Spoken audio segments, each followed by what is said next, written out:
It's lunchtime and the Brooklyn Cafe is open for business. Live from the Brooklyn Cafe studios, Dawn and Freddie S. and their team are ready to serve up a huge portion of fun for lunch with friends and neighbors.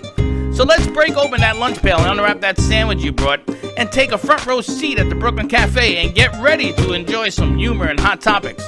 It's time to get a healthy serving of hope and happiness to help your day go by with a smile. Your hosts, Dawn and Freddie S., are ready to talk about food, health, dating, or just plain dream making. If you have a story to share, or a movie review, restaurant critique, or just a coincidental thing that happened to you, call in free 888-994-4995 right now. Sit back and enjoy your lunch break at the Brooklyn Cafe. Here are your hosts, Dawn and Freddie S.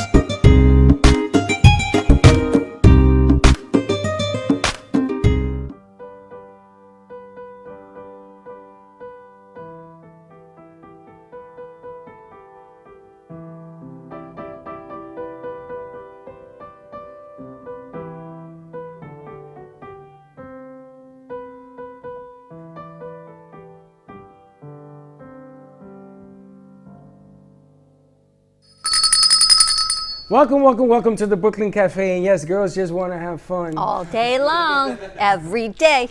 Every day, that's why they break every heart along the way. Every but anyway, day, welcome to all our friends out there from here to Europe.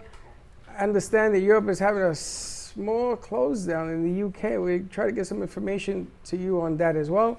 But I want to say good afternoon to all our friends all over America, the US, Europe, the whole nine. Thank you for sharing good numbers this morning on the Morning Brew Crew. Interesting show, huh? It's always nice to start our day having a kind of fresh perspective conversation. I did. I'm just confused. You're always confused. And then to follow that mess up, you had no pun included or intended. Or you intended or included today, Vinny? Either or. Let's go with intended. Intended, no pun it's like intended. a Rubik's Cube, it turns. You just never know what Vinny's going to bring forward. But that was funny. He did a whole little stand-up show. I'm beginning to wonder if Vinny's a future stand-up comedian. I think he is. You think? I think so. Also, I got to see Selena's open of what you want to do. We need to chit-chat a little bit about that because it seems like a very in-depth deal that you got cooking there as well. Do you have a name for that show? Selena's Culture. Selena's Culture. We need to find out what that's all about. Sometimes I wonder if he hears me when I speak. You know, ladies, when your partner, they look at you and you go, did you hear me? And you wait, there's that pause of an answer or a not answer, and then you repeat yourself. And there might still be the pause. But you don't want to repeat yourself and say, did you hear me? Wait, what? Huh? I think many of you can quite understand what this, so I wait, I pause to see if you're going to answer or not. I'm absorbing it. But I've been, trained on radio, which means we don't leave too much dead air time in between the pause. I was absorbing what she's saying. That's a little bit different. It's different than anything else we have. Absolutely. And talking about different, we also had Music Melodies with Liberace over here. Lenny Liberace. And that was an interesting, Lenny decides to dedicate his show to the music that you grew up playing on the piano with your brother, the drummer, and your wife, the violinist. I think those are even more old school. I was actually trained back in the day on classical piano. And I remember saying to my teacher all the time, why all the classical? Why the Beethovens? Why the Chopin? Why all of this? And she said, because if you learn it this way, you will be able to play anything. And that is why, if I could still play, that would be a yes. That is why you see all the classics in that piano bench. But it's funny because I said to him, what made you decide to play the music you were? You wrote a lot of music. That's all I had. That's what they gave me. So he says, I do what I'm told. I said, she tell you to play that? No. I said, she didn't tell you to play it. Well, you played it. Go back to, play that funky music or something. Back in the day, remember the song you played to open the show? The Girls Just Want to Have Fun. Who sang that? Here, yeah, girls. That was, what's her name? The blonde. Cyndi Lauper. Cyndi Lauper. Cyndi Lauper. 1989. And you know what Cyndi Lauper is known for right now? It was 1989, really? Well, it says right here, 1989. I think it was even before that. It was before that, too, because there's all rights reserved. I'm thinking it was like 82 is what I'm thinking, right? I think it was like in the mid-80s. It's in this piano book in 1989. And you know what Cyndi does now, right? She's in a commercial for for the medicine. skin. I know, she's aged. Well, she says that all her We've all gotten older, but right, you look at celebrities and think, did they really get older too? But we forget we did. She used to wear a ton of makeup because she has psoriasis. Oh, okay. And so when she did her music and all that, you look at her long sleeves and everything, everybody said, well, Cindy, why do you always wear long sleeves? She has psoriasis. I remember I used to work at a department store when that song came out. You know, my department store stories. And I would be hanging up clothes and doing the dressing room, and she had like this funky wonky hair and the bracelets all up her arm. It was like back in the day of Madonna. It was mid-'80s. I was in high school for sure. I got it. It's released in 1983. 1983. There you Along have for it. album She's So Unusual. Amazing, right? And I think I was, in 1983, I was like 16. Were you? Yep. 83, I was 21. Not a good year for Freddie. 16 was kind of cool for me. Not a good year for Freddie. No, why? Because what happened Is that in the year you got married? No, what happened stop it, the first wife. That's what I mean, the happened- first wife. What happened in the days, at 21, I used to go hang out at the Underground. Steve-O talked about the Underground, right? And the girls used to use a line where they used to do one-night stands with you, and I don't mean sex, I just mean you bought them booze, you got them all liquored up and dance, and then it's okay, and you asked for digits and you didn't get any. And they always send it the night with that song. Really? That's why that song should never be played in my presence. I remember putting clothes away at Jordan Marsh. I was on Teen To that Board song? modeling in that song. I was cleaning clothes in dressing rooms in that song. I was never really fond of putting other people's clothes away. Me and department stores, it never really worked out so well. So why I took that other job when I met you, I do not know, because it didn't work out well when I was 16, didn't work out well when I was 46 because either. Uber driving for you wasn't. That wasn't really good either. Do you know that Dawn was an Uber driver? No. No, it never quite got to that She point, but it couldn't was a find. thought. She couldn't find headquarters. Well, here's what happens when you're looking for that next career in your life and you haven't really worked for many years. You think, I don't even have a resume to put out there. So what do? You, I guess, create your own opportunities. Thanks to you, by the way. I've had so many jobs in my life that I didn't even do it. Did you ever put a resume together? No. Can you I used imagine to if go you interview. did? And people used to say, "What's your resume?" I says, "Do you want to hire me or you want to hire the sheet of paper?" That would be fun if we actually put Freddie's resume together. How many pages would it be? About 400. I think now they say what a resume should be no longer than a page. Yeah, I guess that's if you're one just getting out of college or two. We've got more people I got to contact. I updated all of our things for our internship program, and I think they found it. Apparently there was it wasn't a mistake. Yes, it was. No. It started we officially started our program with this university on January 1st of 2020. But when these young, beautiful minds of college look at it, they think we're not starting again until January 1st of 2020, but that So would you be weren't- 2021 if they actually read it carefully. So I So went you in and I weren't changed clear. it. You weren't clear. I was clear.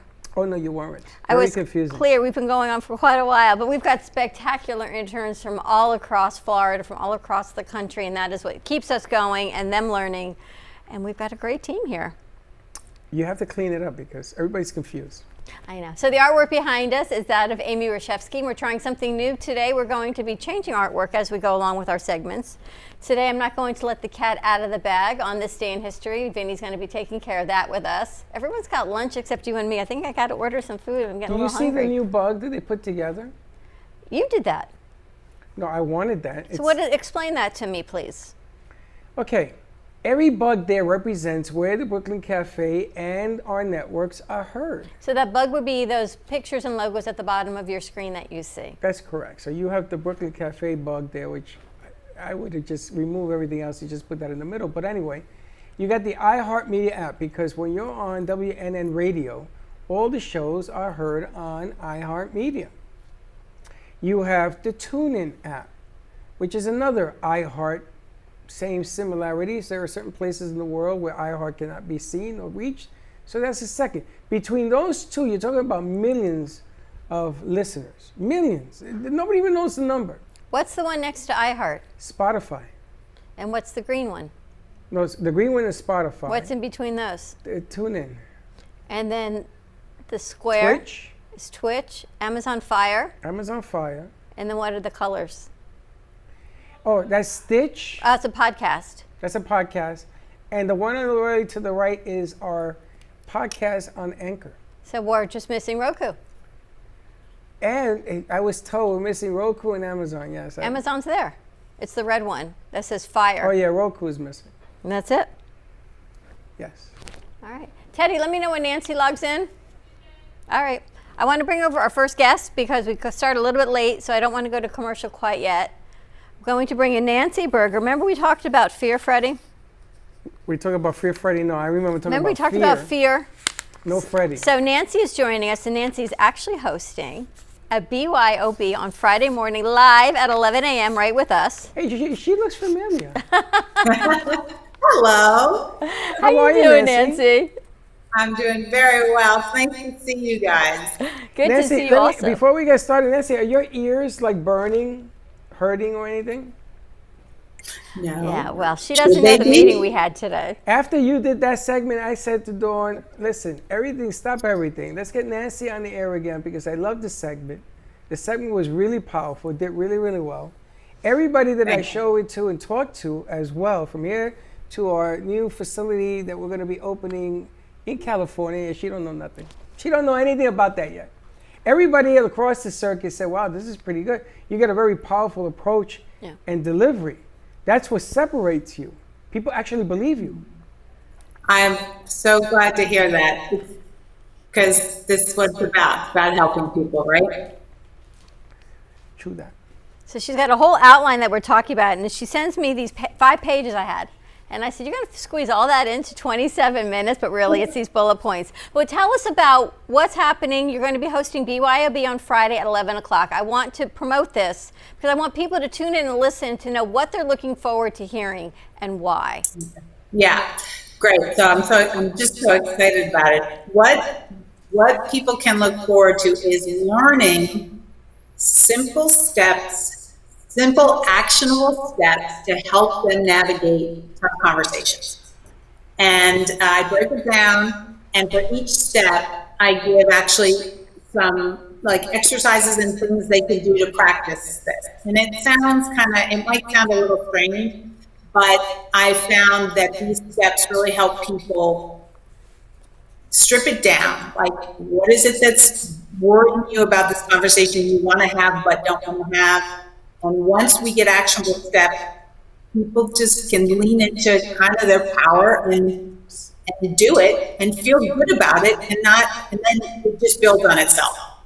You know, when you have to face another conversation again, either at work, in your relationship at home, in your relationship with your kids, you know, in your sort of self-reflection, it sort of spans all of these topics. So I'm really excited to share all of that. Is it important to identify those fears and those triggers before we can unpack Yes, it? Dawn. And it's so important, and it's not easy.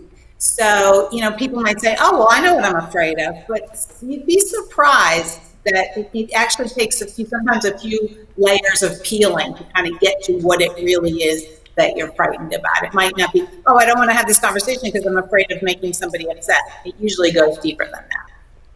I think it probably goes a lot deeper because if you're worried about making your partner upset or men or women upset, right, do we take a look back and say, well, maybe these are the reactions I always had growing up when I said this to my mother, my father, my teacher. This was their reaction, so apparently that's going to be everyone's reaction. Exactly. You believe your thoughts. And I actually just posted on social media the caption, fear doesn't float. And a picture of a woman in the ocean about to, because it doesn't. It goes deep, deep, deep, deep. And if you practice the same thing for years and years and years, you're going to keep doing it the same way until you can kind of dig in and figure out what those things are that trigger these different thoughts that you believe and then behave based on. So we're going to talk about unpacking your fear Yeah. fact over fear fiction. I mean, you should see this. I'm thinking this is an entire season worth of shows. I know, maybe we should do one thing a show. Well, that's why I asked. Well, that's what I'm thinking going forward. You may want to do an umbrella overall of these are the things we're going to address in your season. Yeah. And then episode 1 is this, episode 2, but this is the season overview and a glance. For more information, tune in next, whatever, at this Yeah, time. we'll have to talk, or I'm going to have to borrow that wand you have, which Maybe I Yes. need to borrow that. Well, I got a curious question because I can see that what you're doing, there are different aspects of people that can learn valuable lessons to this. So I'm thinking about parents who have children and have gone the road of fear because it was either installed in them or learned. I mean, fear is a learned behavior, yes? Yes. Okay. So then you have children. I remember when I was coaching baseball and football young, I used to make no fear shirts. That was my number one thing. If you wanted to play for me, you had to recite this no fear song that we put together. But I did it so that I tried to educate parents. Parents are very picky about saying, no, I don't do that. I don't do it. It's never them. It's never them, even though their kids are living in fear because they're learning the behavior. So I'm a little curious. How do we get our young people away from fear factor when they're living with it? What do? We go to the parents first? You go to the kids first? How do you handle that? And I think it's a great question, and it depends a lot on the age of the child also. So for young children, I think it's really important to educate parents about what they're teaching and also what they're avoiding. Because if a parent actively avoids talking about certain things, that can also cultivate fear in a child. For older children, and I think we talked about this last time I was on, millennials in particular, they need to start practicing embracing their fears. And my belief is that the fear, let's all be fearless, is not a great message for young adults, because if they start practicing early in their lives to understand what it is that makes them tick, they're going to be able to navigate for themselves beautifully, much more so than if they know there's fear, but I'm going to just, crawl over the top of it. I don't think that that's a sustainable approach. Interesting. After you were on, I guess it was last week or 2 weeks ago, you were on, and it was say what you have to say unapologetically if you feel strong and firm in your belief. So I went home that night and I said something I had to say, and I didn't apologize because I was not sorry for my opinion in that moment in time. And you know how you say that thing about church? That's about how it went over. You know what they think about churches? I do know that thing about church. And that's about how it went over. And I did what your next step, say it and then wait. Just like you tell me, right? This is so for you. And I said it wasn't even waiting because it is what it was. It was what it was. And then later I got well, you normally when you say things, you apologize.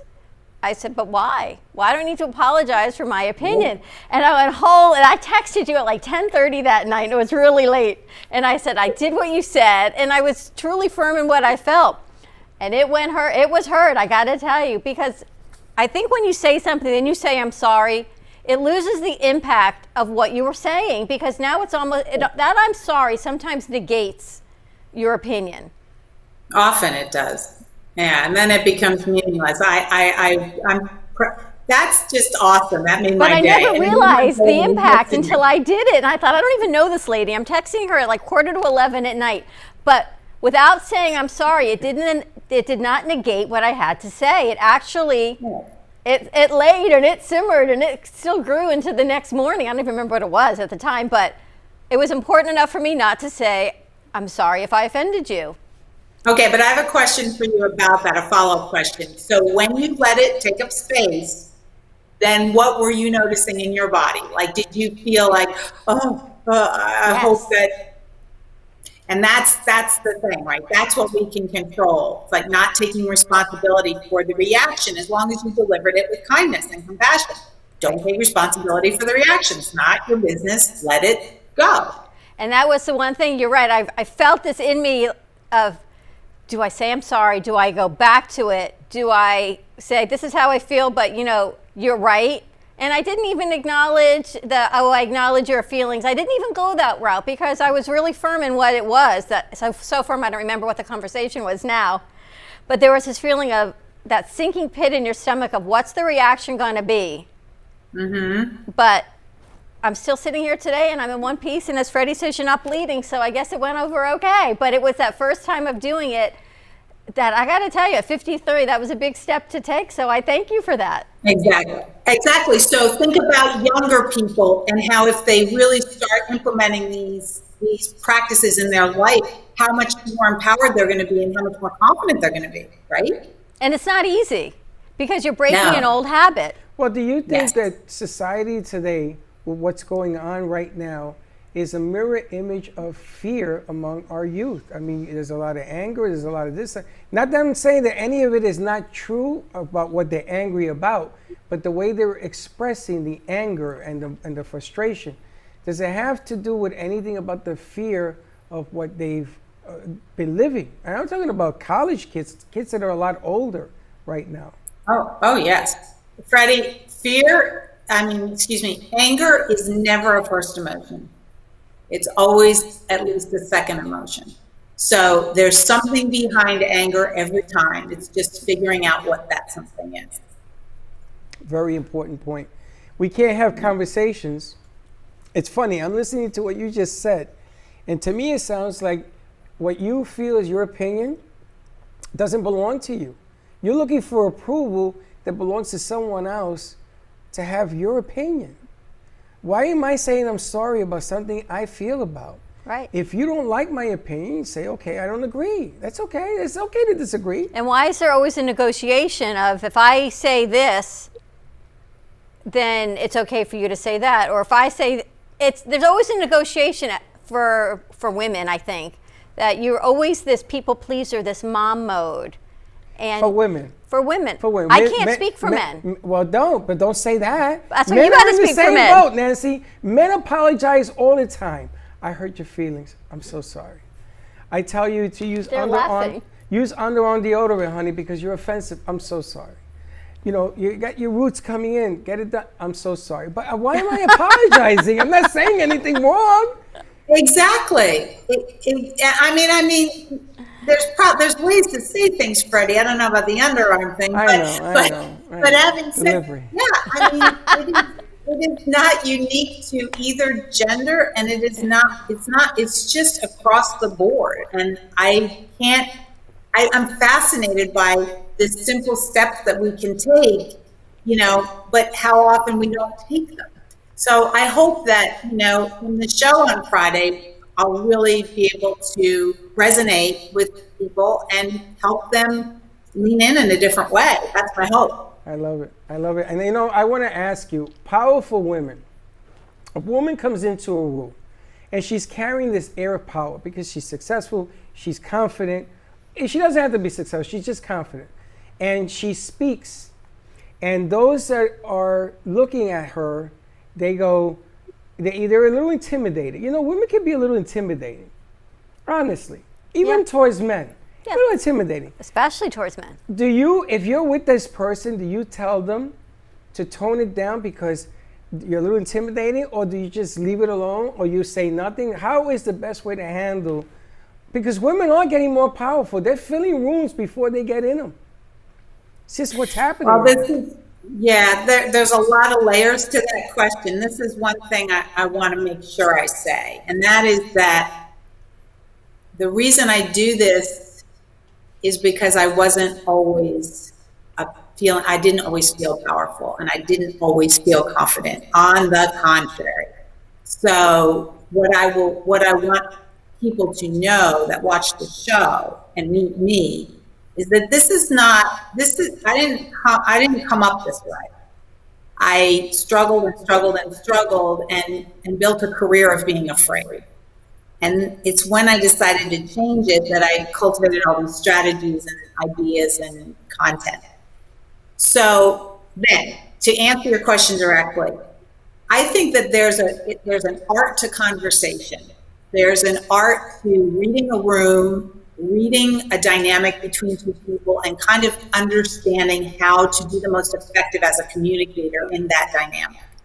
And that's something that I do talk about. I won't talk about it Friday because it's very nuanced. But to answer your question, you got to learn how to read the room. You got to learn how to read and each other. And I think that the age of social media that we're in is really making that difficult for some of our young people. I really do. And there's research and studies about what the screen generation is, how they are responding, and what skills they're kind of losing in the face-to-face exchange. So it's a really good question, Freddie, and something that definitely is worth digging into. I got to tell you, a whole conversation on how to read a room. I think back when you and I used to go to events, reading that room, right? Where we sat. Yeah. We went to a grand opening of a new movie theater, and it was like love seat seating, but in between was this arm. And just that one post in that newspaper looked totally different than the situation it was, right? Everything was, we were watching a movie. It was a presentation. But if you Right. saw this post, it looked like you and I were at the movies together. Yeah. And Right. it had nothing to do with that. They knew who we were. We had a ton of people coming It was a up, media event for a new movie theater. and Yeah. everybody knew about the show, and they came up. You know, what you just said about a room is business 101. Yeah. Yeah. It's just dawned on me, no pun intended, and Or I can't even included. say anything. It's all over the place. It just occurred to me that this is business 101. Yes. You know, you talk about the new way of doing business, and they got to learn how to read a room. You got to learn how to read a room. That is so point on. I've been doing this Yeah. a long time, and I never ever realized that that's what you have to do. I mean, we do it naturally. We've never tagged it as anything, but that's the best way to express it and explain And it. going through these points, the last one, say it and wait, is the first thing you taught me.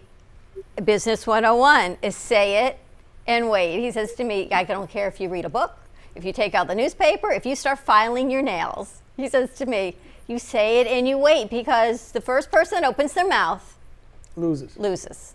I was thinking of another word for And loses. we but- don't, we're not comfortable. I mean, we're just not comfortable with silence. We are less and less comfortable with silence. I really believe that, judging by what I see and hear on any given day, but Yeah.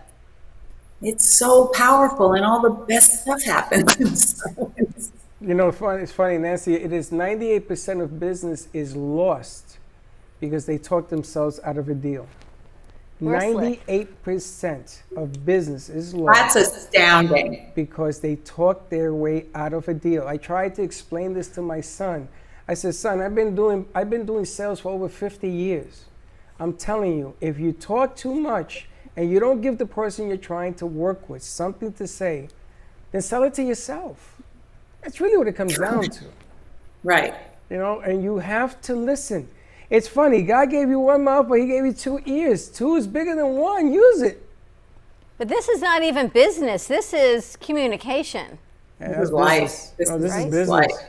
This is business. This is communication. This is this is life.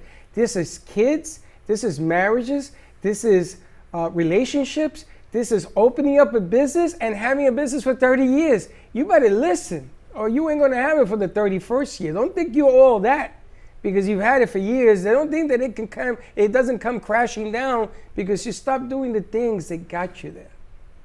Right. But I'm excited, Nancy, because how you're going to actually analyze this, the conversations versus fear. And if we all sit and think about the conversations we have and those things that we give up in the conversations for fear of that other person's reaction, Yeah. we never think of what that's doing to us, right or wrong, what that does to us emotionally when we give up that conversation, we give up that power, men or women, to that other person because you don't want to have that fight. I'm just tired of Right. fighting on the weekends. I'm tired after work. I just don't want to have that fight. But the culture has been a committed situation for however many years. And this now becomes the normal of consequences to your actions. And this is now the norm. Right. So the fear of changing that now, you're now changing the culture. You're changing whether it be your workplace, your home life. It's going to change and resonate, as you say, as something in church. Yeah.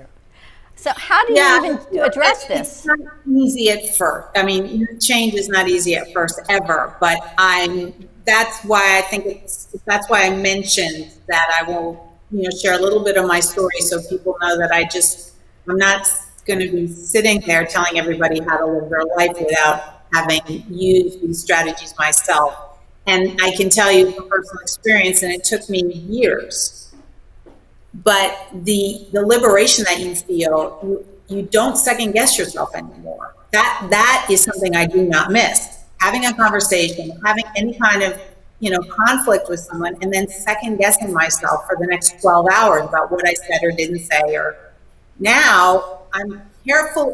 I'm careful and I'm thoughtful when I express my view, but I express it wholly, and then I let it sit, and I don't second guess. And that's powerful. It has been for me, so I hope it will be for others. And that is We'll stepping into your power.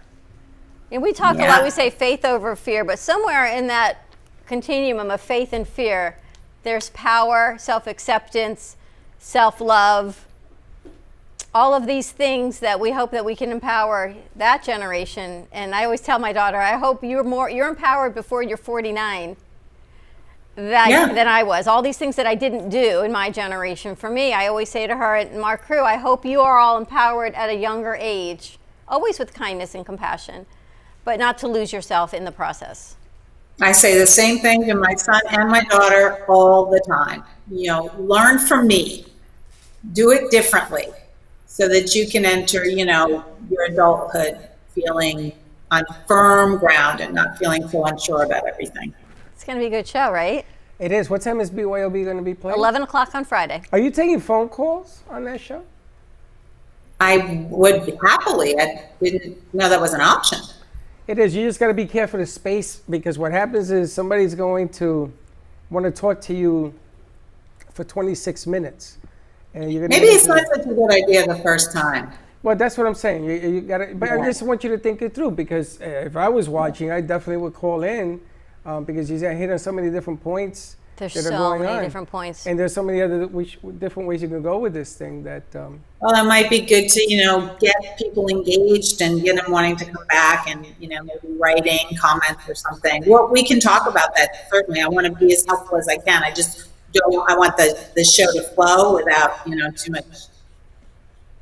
There's a lot of things. We want to look at the film and see the delivery and the content is there. And there is Yeah. no doubt. Your information is amazing. And it's going to take people, I think, time to tune in and digest it and actually be self-aware of, you know what, I do this. Because we've become so accustomed to doing it, men and women. I know you do it too. We've talked about these things. That Yeah. sometimes it's just not worth the fight. But sometimes you've lost yourself for so long that it is worth the conversation, not the fight, but at least the conversation to say, you know what, we've done it this way and it's not working for me. And see how the reaction is. Right. And the most important thing to understand is that every single exchange and relationship we have, we co-create. So we always have a hand in how things go. It's not ever just one person. The key is to do your job and the other person will do theirs, and how they do theirs will inform you, give you a lot of information about the dynamic and what needs to be worked on. Man, that's a great point. If you do your job, Bill Belichick used to say, just do your damn job. Don't worry Yes. about what they're doing. Don't worry about what he's doing. If you do your job, Exactly. it'll all work out. Stop trying Yeah. to do their job. That's a solid point. That I wish more people.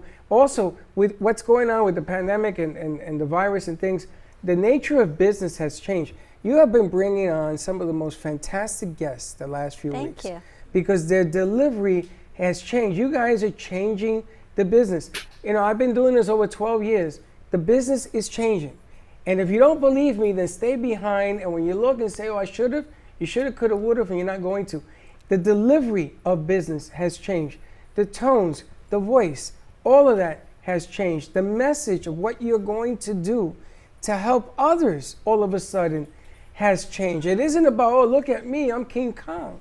No. That's not what, well, it used to be. That's not what it is anymore. That's why there's no content right now on TV. And they're looking for content because they had a whole type of role. They had a model, a cube that were following. That doesn't exist anymore. That's changing. So for those of you who have been involved in business, you got to change your business model. It has to incorporate others. You got to listen more. You got to be more, I don't know what the words are. You got to be more intuitive as to what other people are trying to tell you. Because everybody right now is hurting. Everybody wants to be heard. And that's what has changed.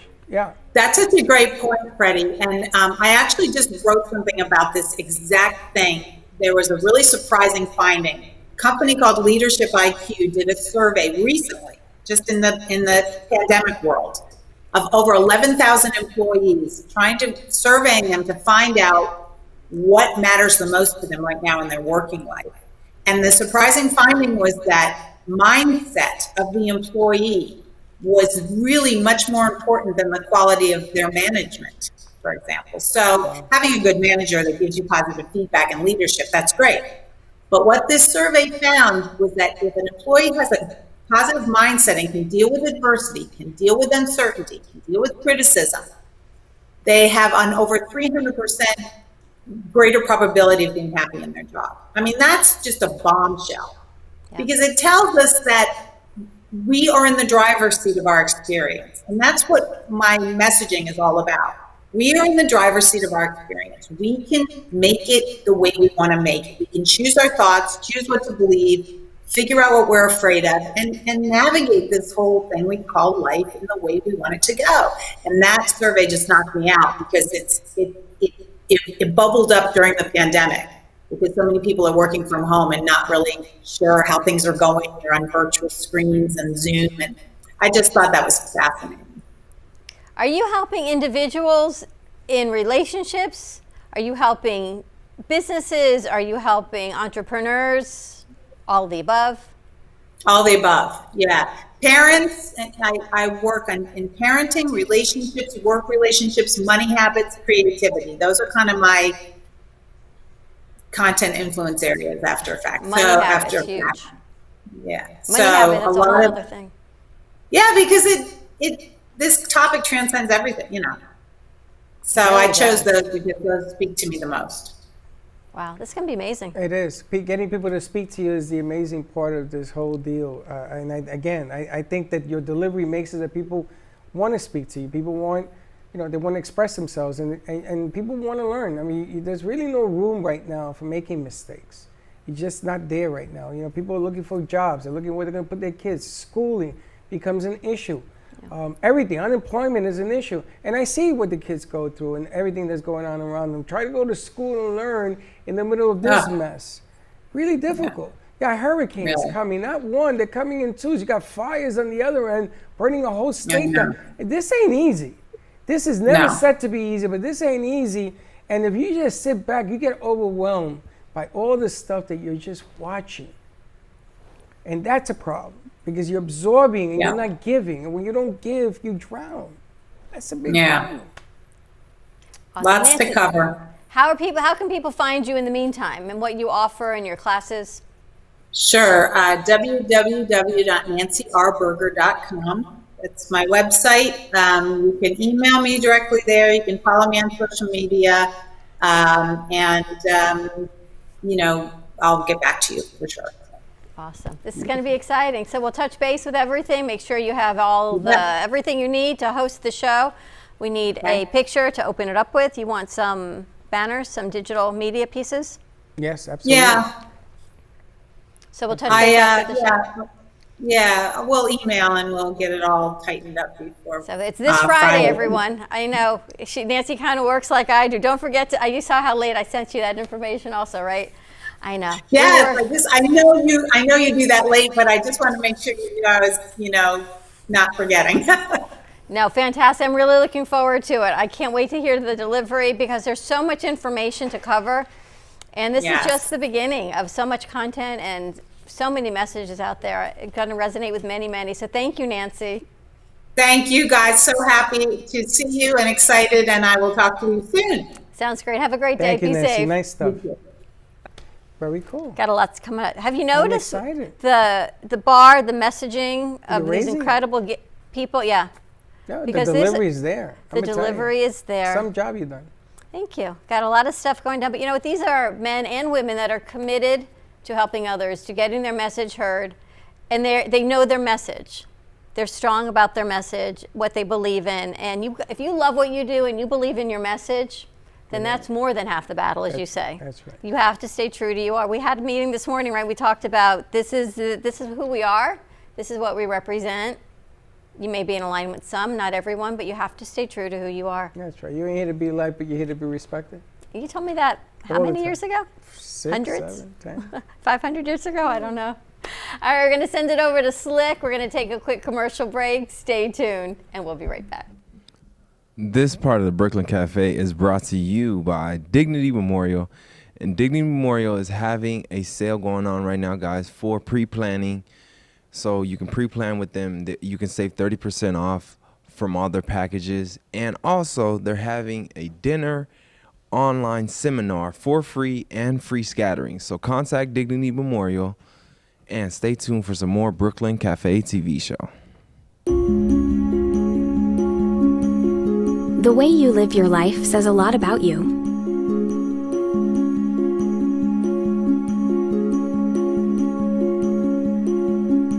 The way you choose to commemorate your lifetime can say even more. It's a single event that speaks volumes. So how do you celebrate a life?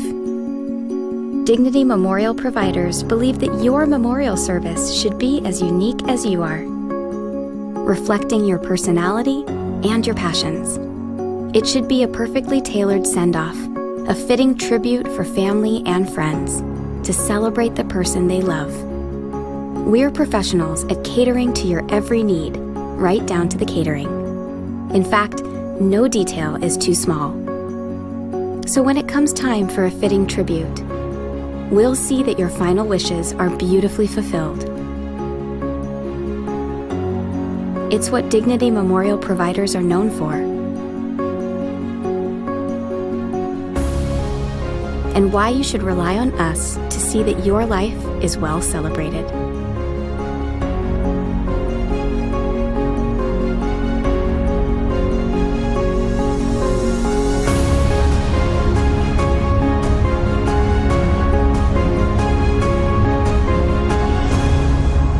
The celebration of a lifetime begins here.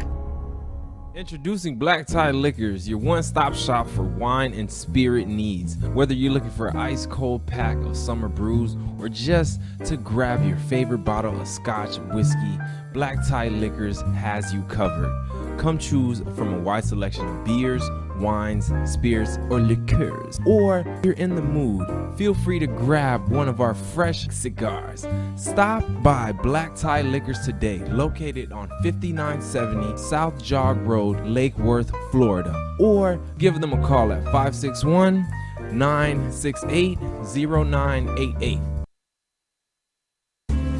At Carmen Care Advanced Laser Therapy, our professional team specializes in finding the best alternative laser therapy treatments for your painful conditions. Do you suffer with chronic pain, a post-traumatic injury, or simply looking for the benefits of cell rejuvenation to the skin? Schedule a consultation today to understand how photobiomodulation can help reduce your symptoms, reduce or even eliminate pain. Give us a call today, 561-405-9577. We focus on treating you who has a disease, not a disease that defines who you are. Contact Carmen Care Laser Therapy today, 561-405-9577 or CarmenCareLaser.com.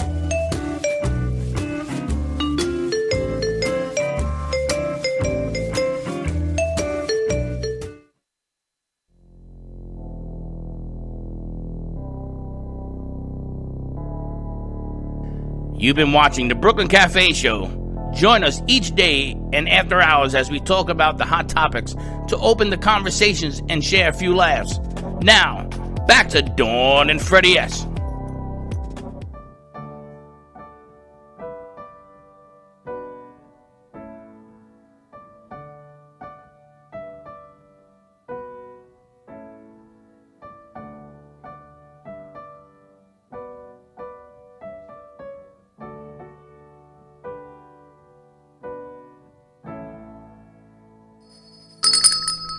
And we're back. What was that? That sounds like Cyndi Lauper again. It's an 80s song, yeah, but it's called She Drives Me Crazy. She drives me crazy. Remember Rick Springfield? Who's Rick Springfield? General Hospital, don't you remember? Ugh. I remember Laura. Dr. Noah Drake. No, I remember Laura. Luke and Laura. Luke and Laura. I used to run home every day and watch Me General too. Hospital, 3 o'clock. I was so stupid. I used to miss the first 5 minutes. I used to run home like the Incredible Man to see Luke and Laura. Are they even on? Are soap operas still on TV? Yeah, the Young and the Restless is still on. Young and the Restless. Oh my gosh, it's not funny. Longest soap opera in the history of mankind. Victor, right? Victor Lugo. AKA Mr. Alias. Victor and Nikki, right? I don't know what Can you the hell imagine? It's got to be like I don't 90 even by know now. what she's talking about. Isn't that funny? This portion of the show is brought to you by Jay Harmon. I love this art by Jay Harmon. And Vinny, this is so perfect for... All right, hopefully they're going to be back on. We've got 2 guests that we've been trying to get on for a little while, so when they get on, Selena, maybe you can be a runner for Teddy so she doesn't have to leave the board? Or somebody can sit with her and run back and forth? So we can find out when the guests get on the board. Now, we asked the producers to do something a little bit different. And I have to admit, this is the best I've ever seen them do set design. Look Teamwork. at that. It is squared up. You see how the cafe in the middle is squared up with the 2 pieces? It's pretty cool. Now these pieces, I know these are created by Jay Harmon, the colored pencil artist, I like to call him. He has a show on Thursdays at 2:30 right here in New Dawn Theater in the Amp Media Production Studios. And behind us, Freddie always calls it the Who, but it's really Queen. And that is done with graphite pencil. We know what you mean. And the lady next to you is perfect in tribute to Women's Equality Day today. And she's just beautiful, breathtaking with colored pencils. I And call her Sybil what? because she has multiple personalities. So welcome to my world is all I can tell you. But all of these pieces, I mean, that piece, I keep staring at this bust of this warrior done in pencil. Yeah. That's the amazing thing. You can tune in tomorrow and watch how he does it. He's The actually doing a talent. piece on the set. I know, he's doing a sunset, I think it is. It's like a sunset with yes, and then I threw some things at him to show how you put it like a ship. How do you do it so it stays symmetrical? In the foreground or all of that, right, where you put the ship in. It's amazing, but all of this is done in pencil, and everything you see on the show, in our theater, and all our pictures, our rejoiners, as we call them, when we come back from commercial break, all these pieces are for sale. And if you don't like any of these, you want to commission a piece with one of these artists, that is an opportunity as well. Just got to contact us. There is, and there is all sorts of stuff going on in here. When you come to the lobby, they have a lighted piece, and that is by Mark Dane, and Mark that Dane. is beautiful. And somehow we have to get that in here and plug it in yes, so they Mark. can see I'm it. trying to figure out how to put it on the set, which I came up with an idea, and it's going to be an interesting set. It's going to be sitting right here beside us. I think it's a home run piece. It is beautiful, really beautiful. And then we have memorabilia in here. We have art pieces by the famous Amy. I got to call her the famous Amy now. She did a great show yesterday as well. Fantastic, unbelievable show.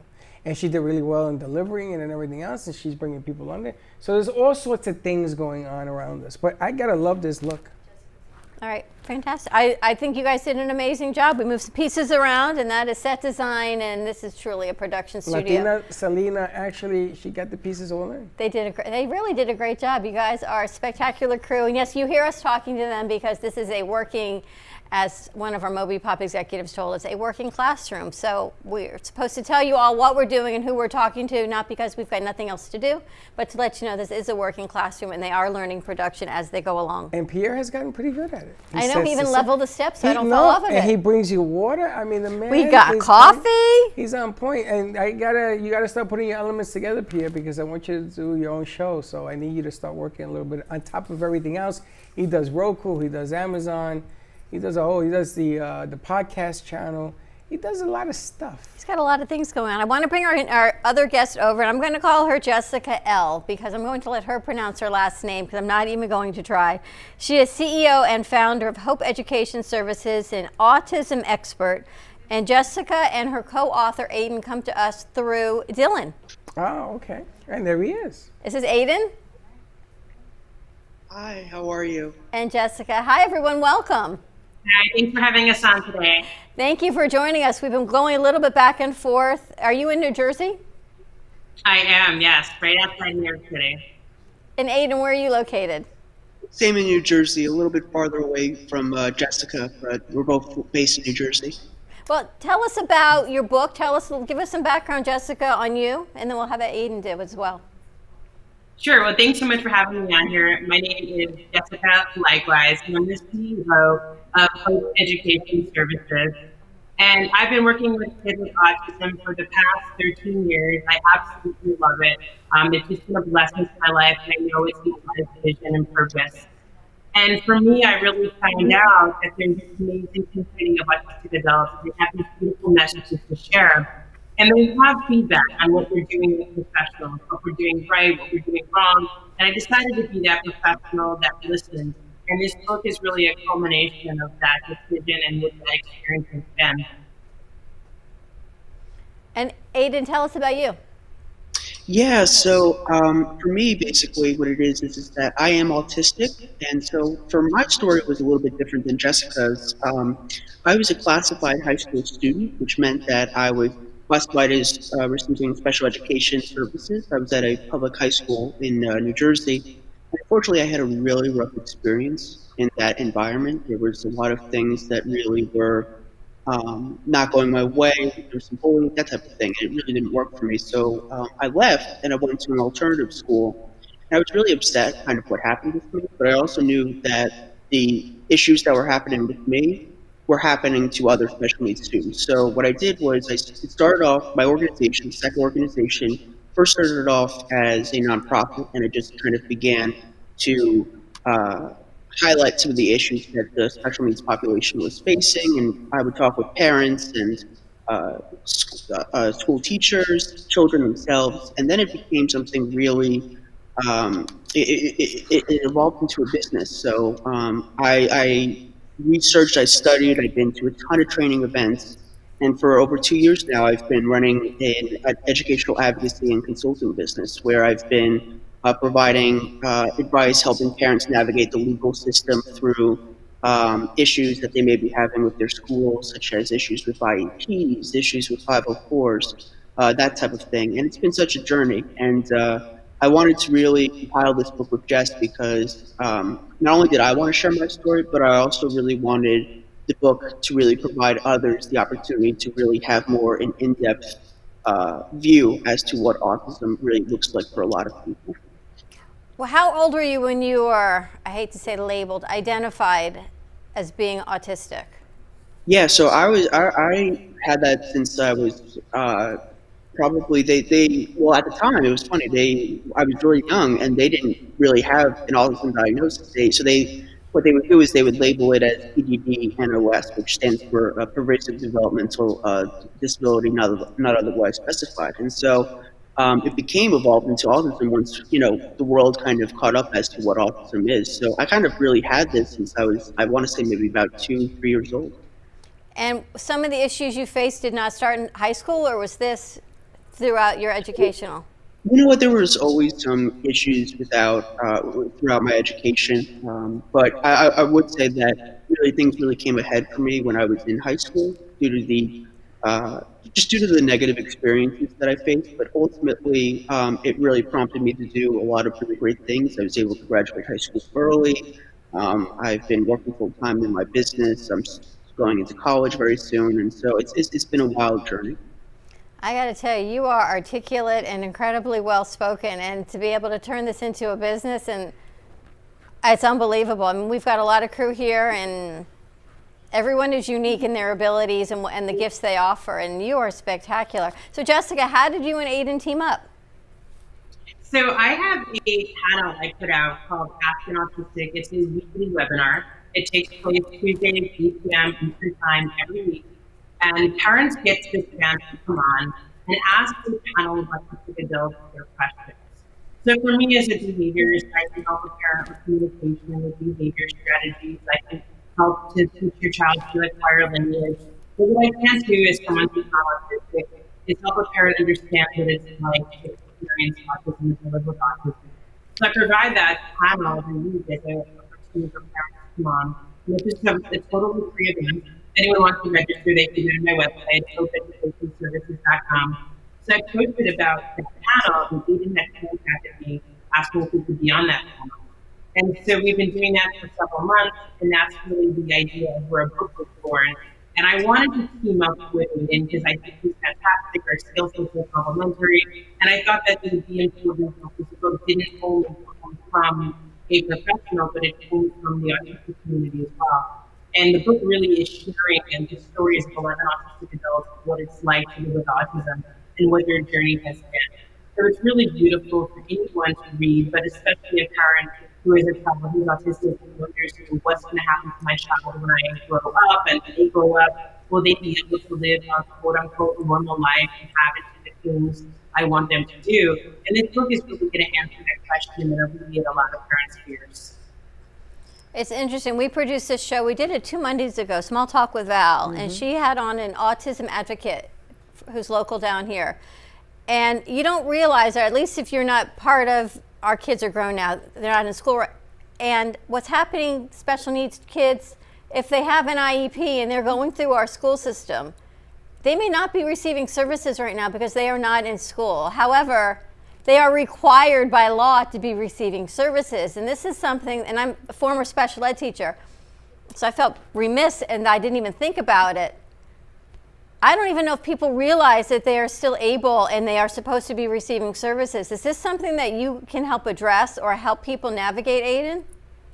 Absolutely. This is probably one of the biggest issues that people are facing now. So I only had one case in Florida, but I really serve New York, New Jersey. But if there's anybody out there listening to this, they can absolutely give me a call. But one thing I will say is that in almost every single state that's within the United States, there's been this consistent issue during the coronavirus pandemic, where what's been happening is that despite the Department of Education issuing certain regulations that schools must abide to during this time, a lot of them have taken the easy way out, as well as parents not having an intimate understanding of what the expectations are. So there are certain things that vary between state and state, but there are overall regulations that were issued by the Department of Education that every school must follow on the federal level. And there are some schools that really haven't either been able to or haven't done a good job.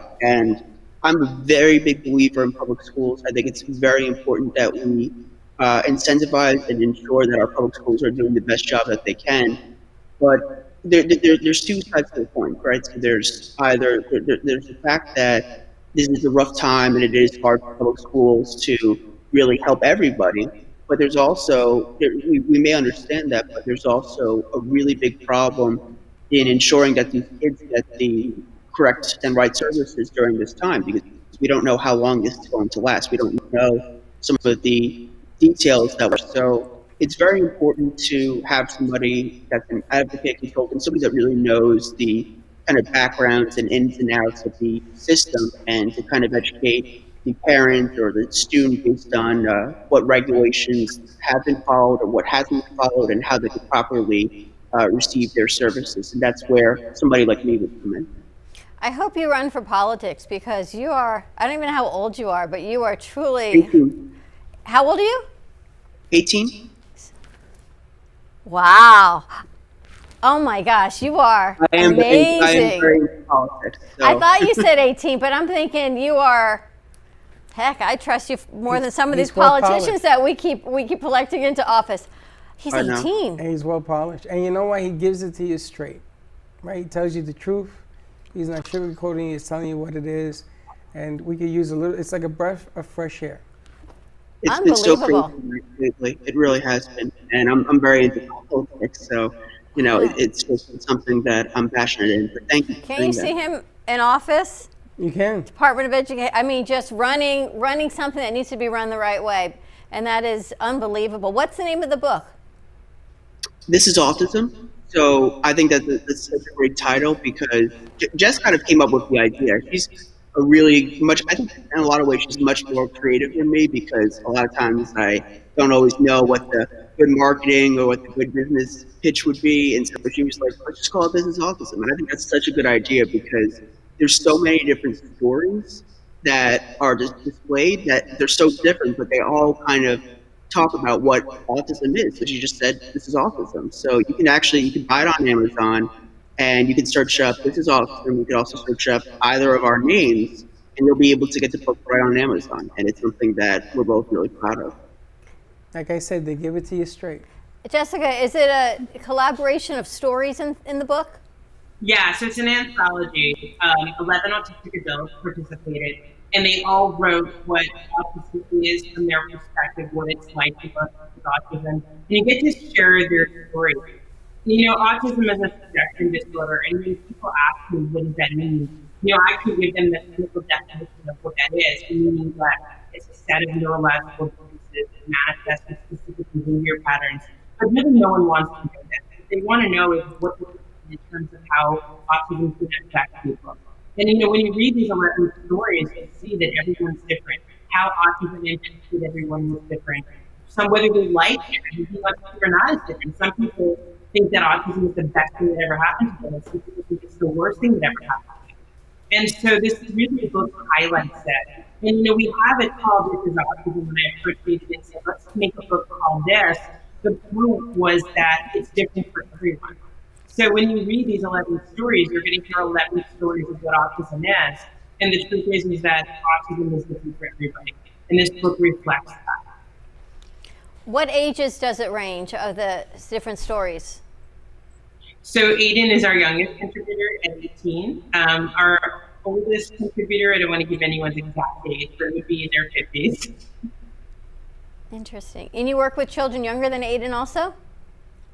I do. So I work with children, primarily I work with children that are under the age of 5. I specialize in early intervention and local behavior, and teaching children with autism who are learning to talk, how to talk. So that's really like what I first started off at. But I also am really passionate about bringing the autistic voice into the autism community, which is, it sounds like an oxymoron, but the truth is professionals don't often work with handling adults.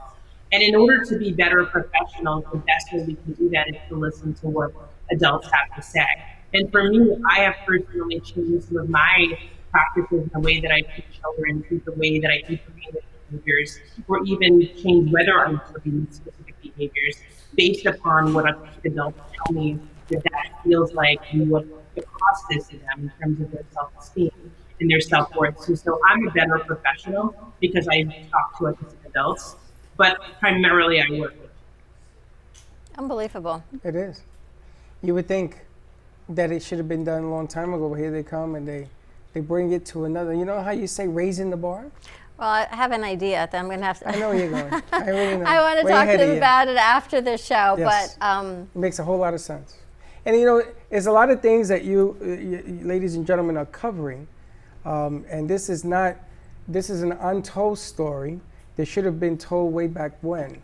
But sometimes you need the right ingredients, the right timing for this to then take hold, and that's what's happening right now. And I know where you're going with this because it's running me over as I see it, and we have to get that whole message out there on a humongous platform. And it's time, and I think the two of you we definitely have to talk about something that I already know what she's thinking, that might be beneficial to the cause and where you want to go and your futures.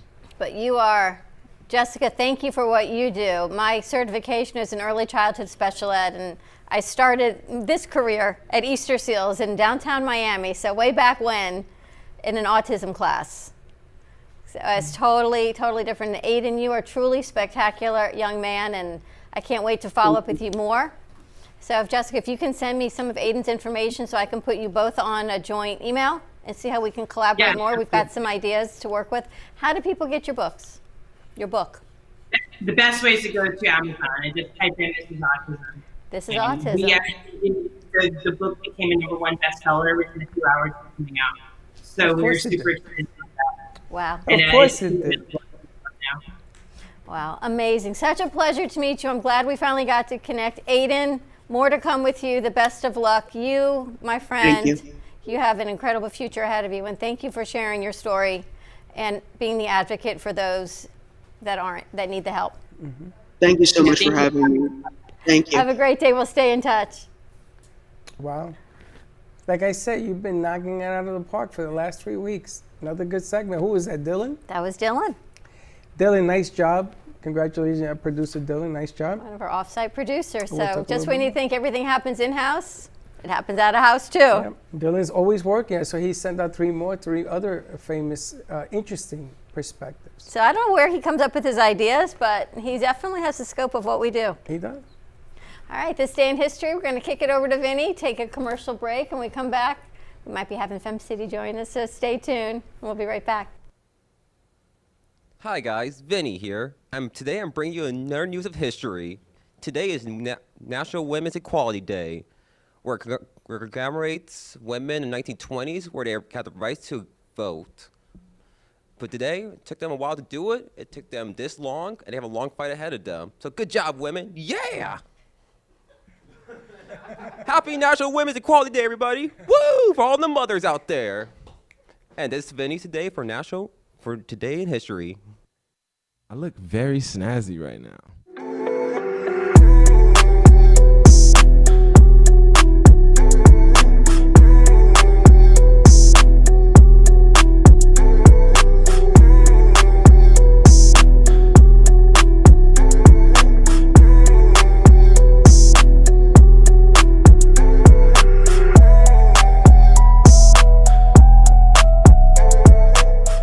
What do I have to say, guys?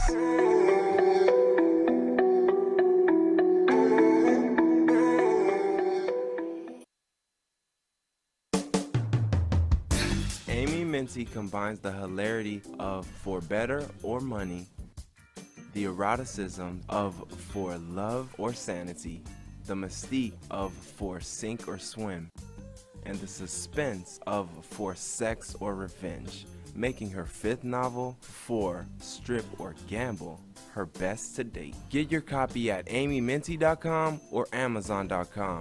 Get yours now. Spotlight your business, ideas, and events through our Brooklyn Cafe TV channel on Roku.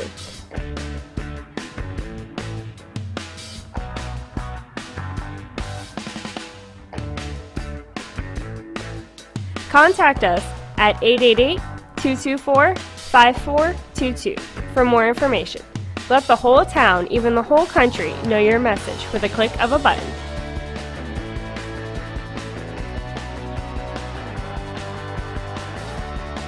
Pioneer with us. TV and WNN Money Talk Radio have been in conjoint business for 10 years. They have been working around the clock, non-stop, to promote over 500 shows and businesses reaching all over South Florida. With added platforms such as social media live streaming, podcasts, and the specialty of live radio, it has never been easier to get your voice heard by millions of listeners. To amplify your impact and start your show today, contact AMP2TV at 866-224-5422. That's 866-224-5422.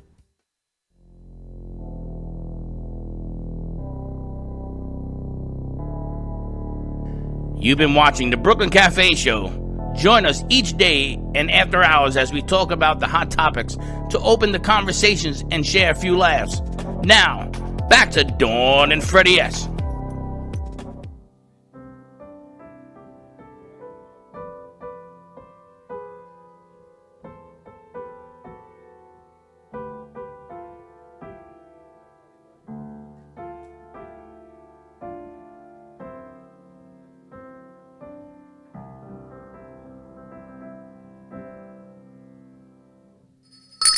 And we're back.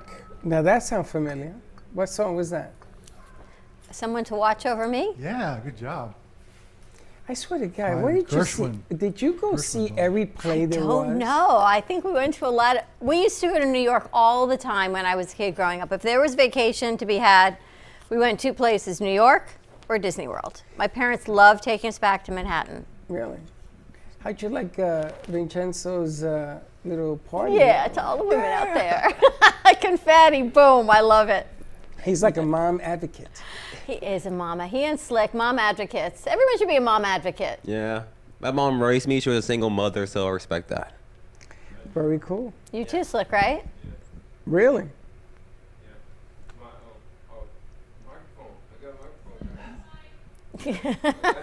And technical But errors. yeah, Technical difficulties yeah, again. definitely, most definitely. My mom's like, I say superwoman. But Not she had easy. 4 boys. She just didn't have me. Wow. 4 boys. Really? Yeah. You got 3 brothers? Yeah. Wow. And which are the one you're closest with? I'll say the second one, cause him and I are like we're born on the same month, so we always clicked. Wow. There's So- 3 other yous. I can't say that. 'Cause 4 I'm unique. boys and a single mom. That's pretty remarkable. Yeah, 4 boys. Really Evan, incredible. you have any brothers and sisters? 2 sisters. One with a mom and half sister in New York. So you have 2 sisters. You're the only boy? You know, How is it growing up with sisters? It makes you sensitive, doesn't it? no, but different perspective of how things go. I think you're very sensitive. I've Totally. seen the way you talk and some of the things that you look at, the aspects. It's funny because my sister was a big influence on me. Was she? Yeah. And I'm it's- thinking what my brother would say. He'd probably say, not so much. Your brother? Yeah, you met him. Well, you have another sister, you know. That's what I'm saying. He think grew up your with other 2 sisters. I think your sister was a big influence in his life. Yes. I see the toughness. Because I'm going to tell you, your sister's a tough broad, man. I know. You saw what happened this morning. I sent it over to her. I go, can you take care of this situation? And she is. She's on it. Yeah, but she's good at what she does. But it's interesting. I wonder if you asked my brother what he said about growing up with 2 sisters. We should have your brother on the show. Oh, we Dun, should have dun. them on, yes. That would be Sibling funny. time. That'd be hilarious. And bring your sister too? Yeah, I have my sister and Frankie come on one time. Oh, that'd be all right. That'd be. The only thing is one rule. Do not ask her about Freddie's past life because she will She's not tough, shut Mimi. I think up. I'd be afraid of Mimi. So what's Freddie's past in No? life? I would ask that question No, so much. my sister will tell you stories, man. She started a bowling league for teachers, and she couldn't handle it after a week, and I took it over. It went 8 years. 8 years. It was her idea, and we ended up going to Hawaii, Mexico, and New Jersey, and everybody went to Mexico, even the people that won. Wow. Because we all wanted to be together. That thing lasted 8 years. We should actually look up when is National Siblings Day and do a show. We'll bring in my brother and sister. We'll bring in bring your Slick's sister and brothers, we'll Frankie. bring Yeah, in Vinny's Teddy's sisters. sister. Yeah. If you don't be mixed, that'd be kind of fun. Or we create it because it may have just passed. I don't want to wait, so we might have to create our own National Sibling Day. True. Pierre, you got brothers and sisters? Correct. You do?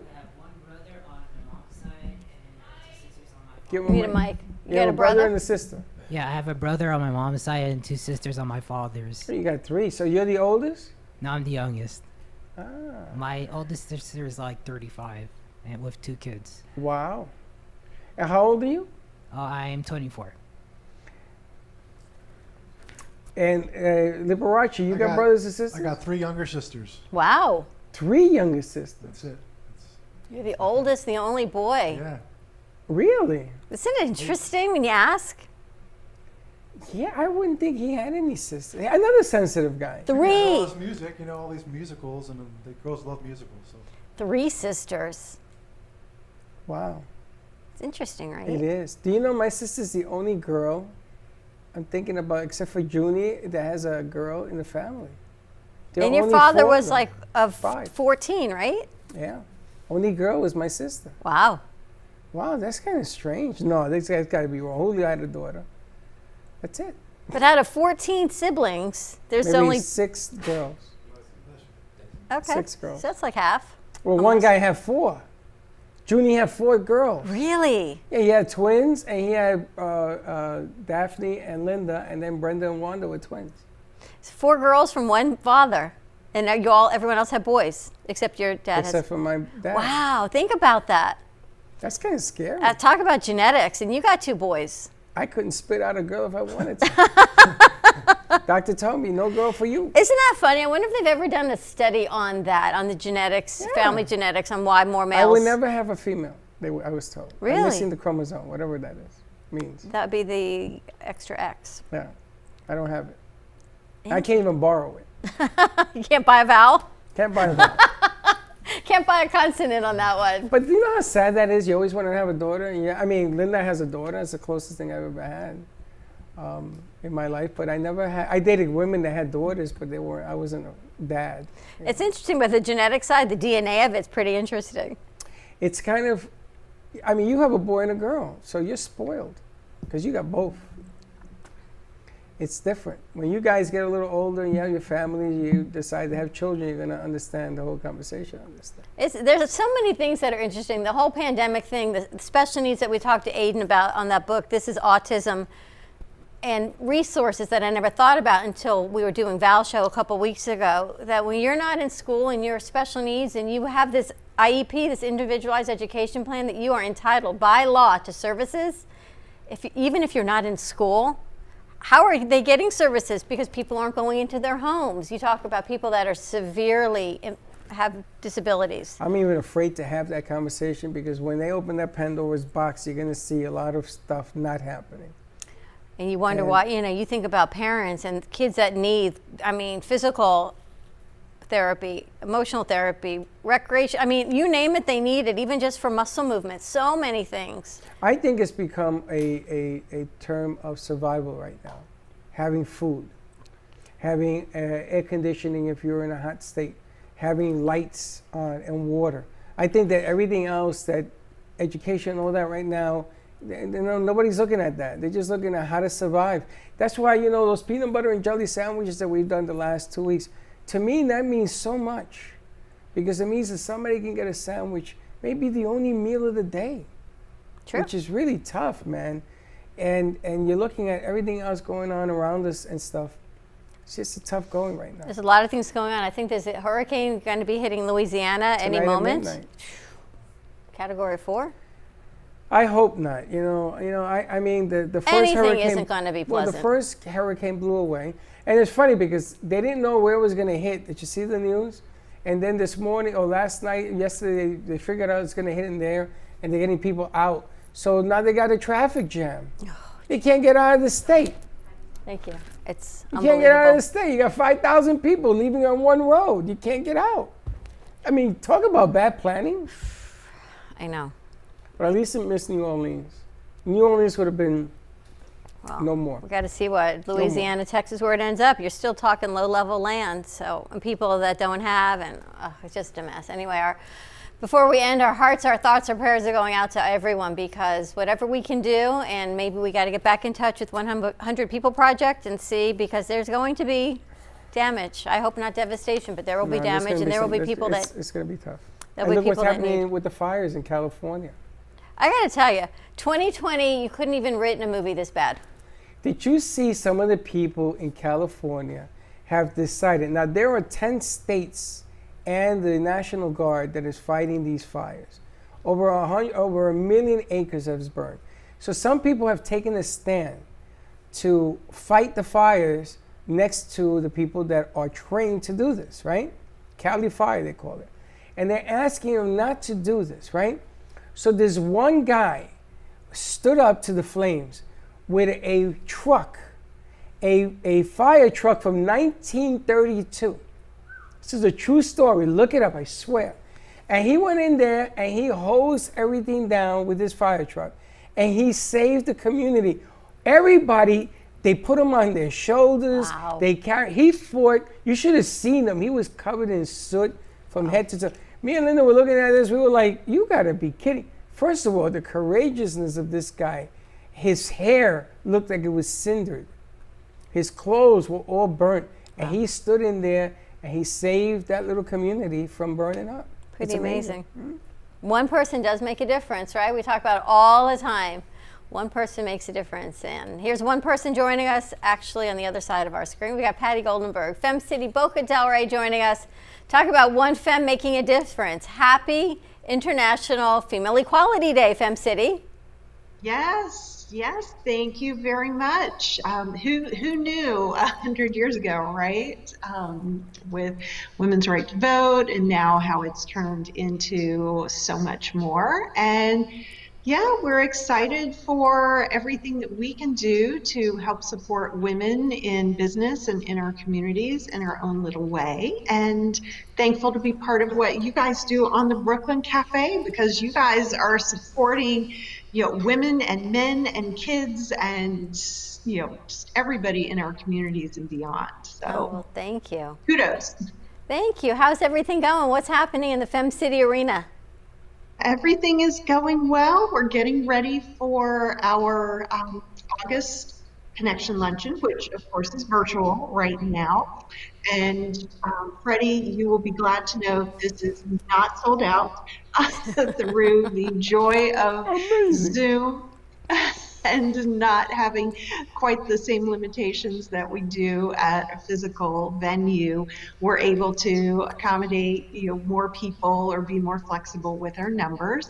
But we've had great turnout on our Zoom events, and this Friday we have one of our femmes, Ann Zuckerman, who is a business law attorney, and she is going to be answering some questions that femmes have submitted and talking about some things she's been seeing with her clients about how to reopen business and what are business owners' rights and responsibilities, and our rights and responsibilities as customers and clients and employees, and just some legal considerations here in this pandemic time. Just another layer is all I can tell you. Wow. Yes. And of course, we are a member-based networking organization all over here in the US and Canada. And whether it's despite the pandemic or because of the pandemic, our member benefits have just continued to grow this year. We have so many things going on and to offer women in business, or if you're just thinking about a business or just want to connect with other like-minded women.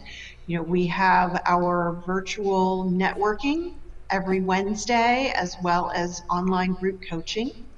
We offer a vast library of on-demand business and personal development classes. And every Thursday we do live classes as well. This Thursday we're doing a class on how to eat properly for productivity and also how to excel in direct sales. We've done classes on StreamYard, which I know you guys are familiar with. Most of us were not. We've done classes on how to grow your business on Pinterest, TikTok, using Canva, using MailChimp, setting up Squarespace, how to sell on Poshmark, using Quoted, which is QWOTED, a quote and reporting resource. So we just have a ton of great resources and classes available to our members. That's amazing. That's a lot of resources. It just shows you the time. We talked this morning about online digital marketing, and these are all online branding marketing tools. Yes, all online. And the great thing about doing everything virtually right now is you are able to connect and interact and network with women all over the US and Canada, not just in our little Boca del Rio group or our South Florida area. You can be doing business or getting advice or mentoring through people up in Ottawa or over in Philadelphia or New Mexico or really any of these locations. And we are continuing to expand as well. I have to tell you, we've had some you were commenting some spectacular women that we've had on, and I think women in general right now, they are stepping into 100% into who they are. And I love the platforms that we're all able to now embrace is bringing people in from everywhere. And I love that FemCity is doing it as well, because as much as the amount of people that you and I know here, and more people know us than we even know them, is what I've realized also doing this. Now the outreach is even bigger. I mean, we've just had 2 people in from New Jersey and Atlanta, and it's not even a big deal anymore. Well, we talked about it's changing. Things are beginning to change. And again, I'm going to give Florida the due respect. The numbers are getting better. It isn't like the best in the world and people still are dying. I get it, but they are better. And what begins to happen is that the psychology of business begins to change. And the networking that you're offering. How many people can open up a business today, have a library of tools that shows you the right way, not the wrong way, you got to step on the right stones, because right now things are really tight. You want to get it right the first time, right? And you get to meet people in your organization across the board. I mean, there isn't anything that, I'm kind of jealous. I'm thinking of making the male city or something. You should. Like the Wizard of Oz. You should. It's a lot of work, though. I don't know, man. I see what you go through. We've dealt with you and your guests for such a long time, and all the preparation and everything else that goes in there. That's a lot of work. But the women want to learn and they want to push, and I think it's if you're crazy not to join, it's We push there. in a different way, though, than men. We do. We do. And I think some of that has to do with just all of the expectations that women have either from society or from ourselves with running our businesses, but also being the caretaker for our family, for our community, for our inner circle. So there's a lot of things to consider, and not just the bottom line and making that business run. Our need to be heard. We aren't as sensitive. You are in a different delivery way. I don't know what that means, but we'll talk about it later. Slick nose. Why the slick nose? He doesn't look, you notice, I look over, they all look up. I got all these eyes, all these men look up. It's like a slick nose. First of all, we can do it, maybe not as well as you, but we can do it. You can. Absolutely. You can. It's equality. It's not one's better than the other. It's just different. It's different. You know, Freddie will reach out to a new contact and a new guest, and if it's a woman, he always says, okay, nice to meet you. I'm going to have my partner Dawn contact you, because what I can say is different than what you can say, and vice versa with the man. The whole delivery. But it's true. Going about it, they go, this guy's kind of, I've had people in the air say, this guy's kind of creepy. Who is he? And then they come, they talk to her, and everything's okay.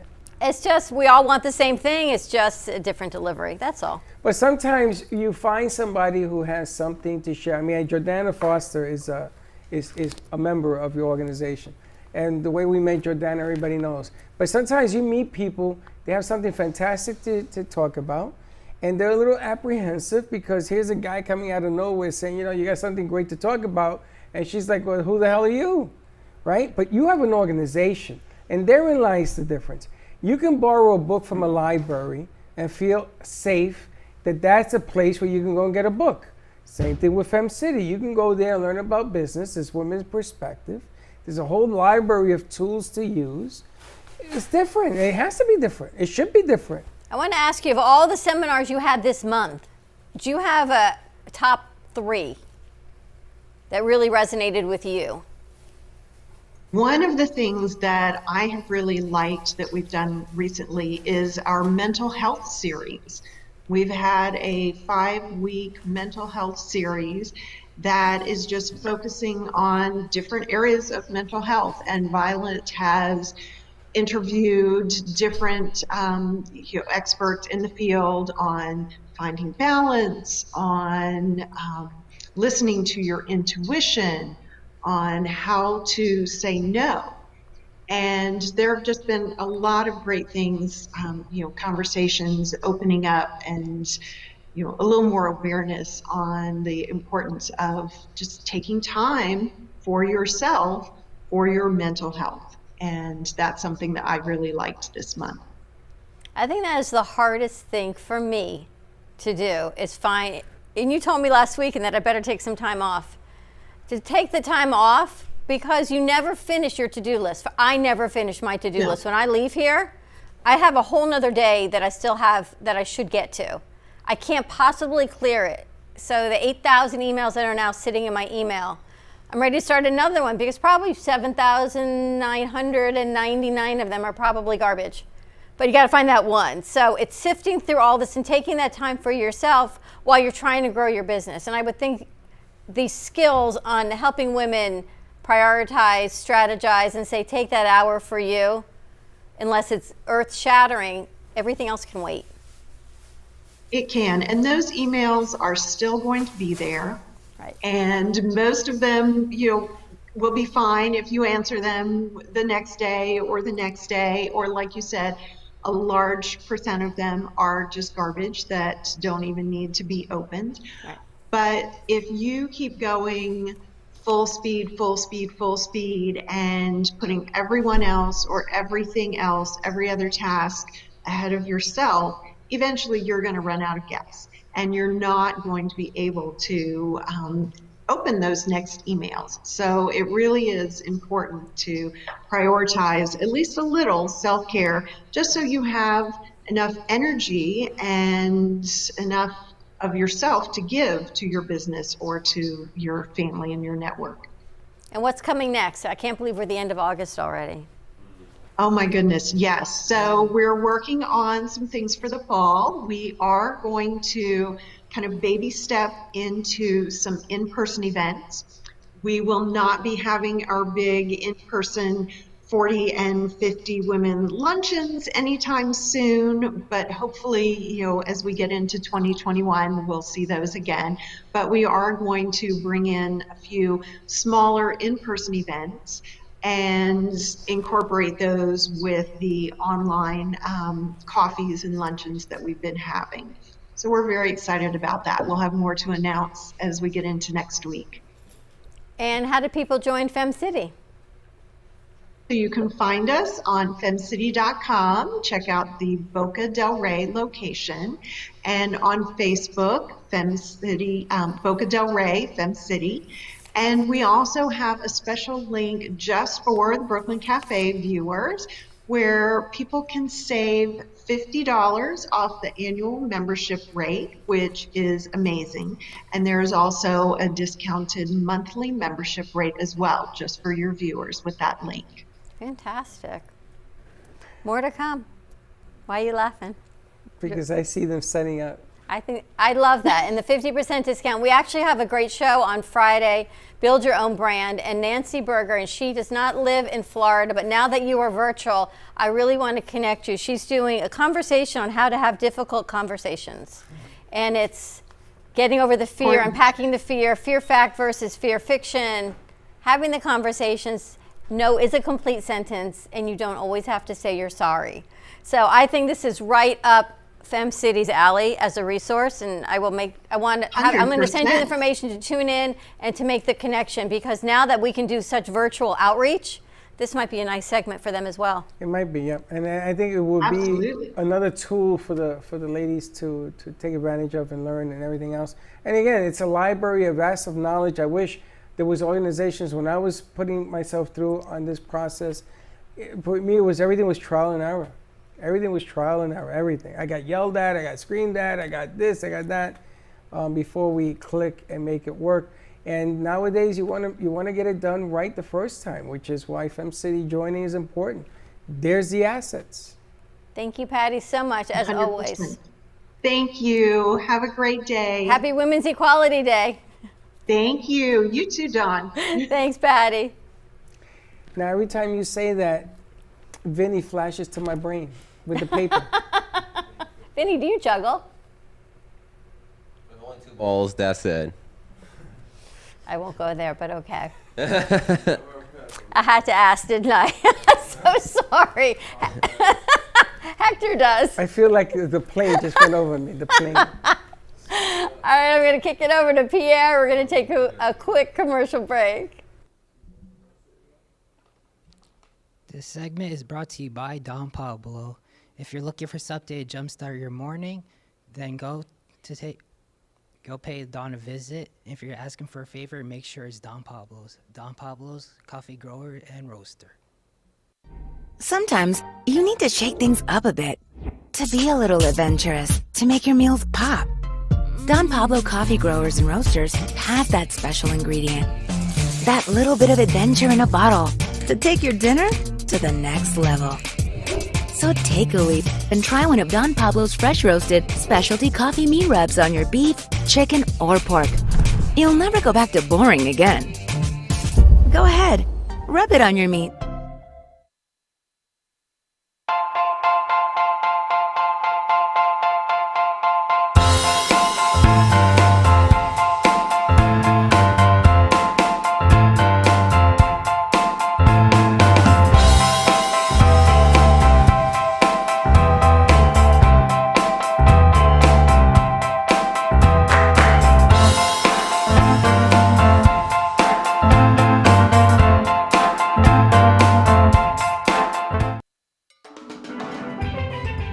Welcome to your vacation staycation.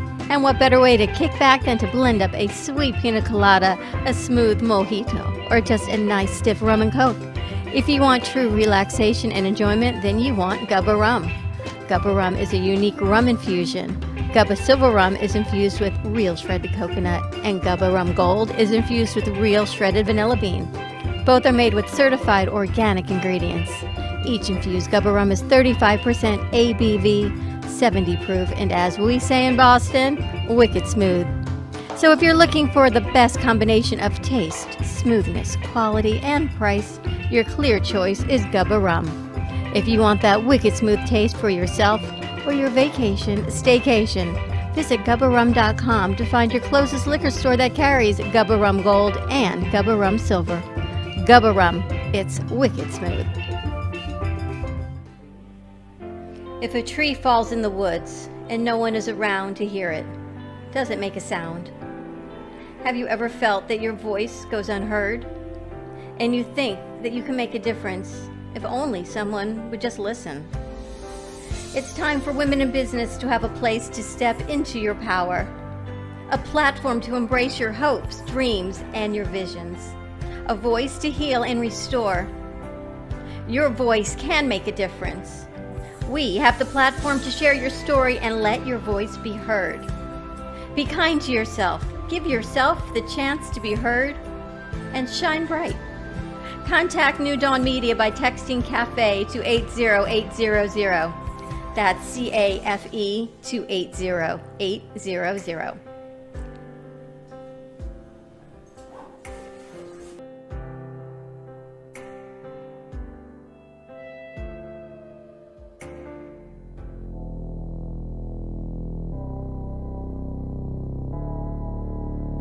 You've been watching the Brooklyn Cafe Show. Join us each day and after hours as we talk about the hot topics to open the conversations and share a few laughs. Now, back to Dawn and Freddie S.